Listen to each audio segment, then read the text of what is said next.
Hello guys, welcome back to the channel और Study Adda. Guys आज हम स्टार्ट करने वाले हैं कुछ इंपॉर्टेंट एक शब्द में उत्तर दो यानी वन वर्ड आंसर करना है आपको। इंपॉर्टेंट रहता है बोर्ड एग्जाम, नॉर्मल एग्जाम 2 से 3 मार्क्स का पूछा जाता है, इसलिए फटाफट से आओ और डिस्कस करते हैं। फर्स्ट है हमारा युद्ध या प्रतियोगिता में हार जीत का निर्णय करने वाला कौन होता है? अंककार होता है। युद्ध या प्रतियोगिता में हार जीत का निर्णय करने वाला अंककार होता है। नेक्स्ट है गणित की शाखा जिसमें संख्याओं का हिसाब किया गया है। अंकगणित, जो हमारी अंकगणित होती है उसमें पूरे में केवल संख्याओं का हिसाब किताब करना ही सिखाया जाता है। नेक्स्ट है बिलियर्ड खेलने का कमरा। अंककार, भीतर का घर, अंतःकक्ष या अंतःगृह कहते हैं। जब अंदर वाला कमरा होता है उसको हम हिंदी में अंतःगृह या फिर अंतःकक्ष कहते हैं। घर के भीतर रहने वाला अंतर्ग्राही, जो हाथों को घुटनों के बीच में रखे हुए हो अंतःज्ञान। मन के अंदर होने वाला ज्ञान अंतःज्ञान। हृदय का दह या जलना मतलब अंतःदहन।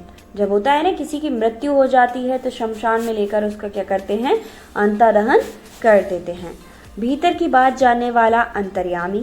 ये सारे वर्ड हम अपनी लाइफ में यूज़ करते हैं, बस मेरे ख्याल से एक बार सुनने की ज़रूरत है, समझने की है, याद करने की कोई ज़रूरत पड़ती नहीं है। वही डेली यूज़ वाले वर्ड्स हैं। नेक्स्ट है अंतःकरण की वेदना, अंतर्वेदना। यहीं पर आपको मिल जाता है अंतर्वेदना, ठीक है, अंतर्वेदना। जिसके मस्तिष्क में बुद्धि ना हो उसको क्या कहते हैं? अंध खोपड़ी। ये ज़्यादातर लोग अपनी लाइफ में यूज़ करते हैं। तुम अंध खोपड़ी हो या बेवकूफ़ हो, तुम्हें बुद्धि नहीं है। नेक्स्ट है बिना विचार किए किसी बात पर विश्वास, अंधविश्वास, जो अक्सर आजकल कर लेते हैं लोग और सामने वाला हमेशा धोखा देकर जाता है। नेक्स्ट है किसी अंश में, अंशतः, वह कागज जिसमें हिस्सेदार का अंश या हिस्सा लिखा हो। अंश पत्र। न करने योग्य, अकरणीय, जिसमें करुणा ना हो, अकरुणा, जो करने योग्य ना हो, अकर्तव्य।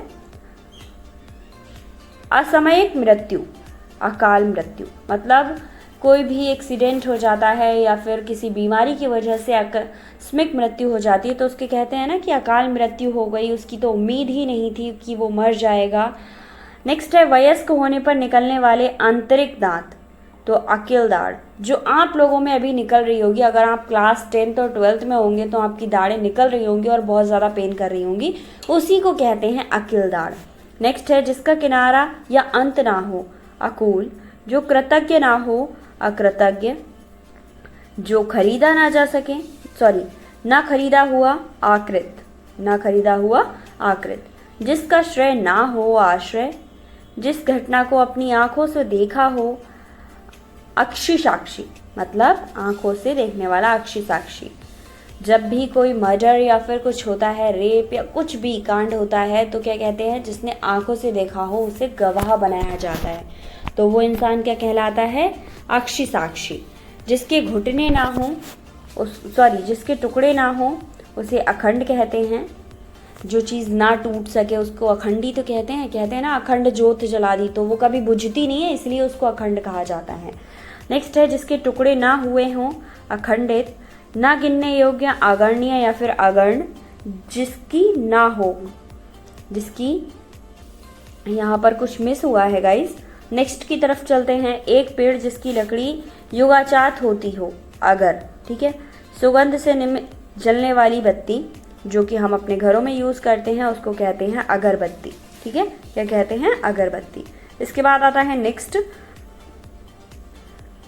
वेदोक्त मंत्रों में अग्नि में आहुति देने की क्रिया को अग्निहोत्र कहते हैं, ठीक है। जब हम हवन करते हैं तो बहुत सारे मंत्र बोले जाते हैं और हम उसमें हवन सामग्री की आहुति देते हैं तो उसको क्या कहते हैं? अग्निहोत्र कहते हैं। पहले पहुंचकर किसी के आने की सूचना देने वाला अग्रदूत। आगे लिखा हुआ अग्रलिखित, किसी कार्य या वस्तु के लिए पहले से सिया जाने वाला धन, ठीक है। अग्र मथन, जो पैदा ना हुआ हो, अग्निलिखित, जो पैदा ना हुआ हो, अग्निलिखित। तो ये थे आपके कुछ important one word type question, यानी एक शब्द में उत्तर दो।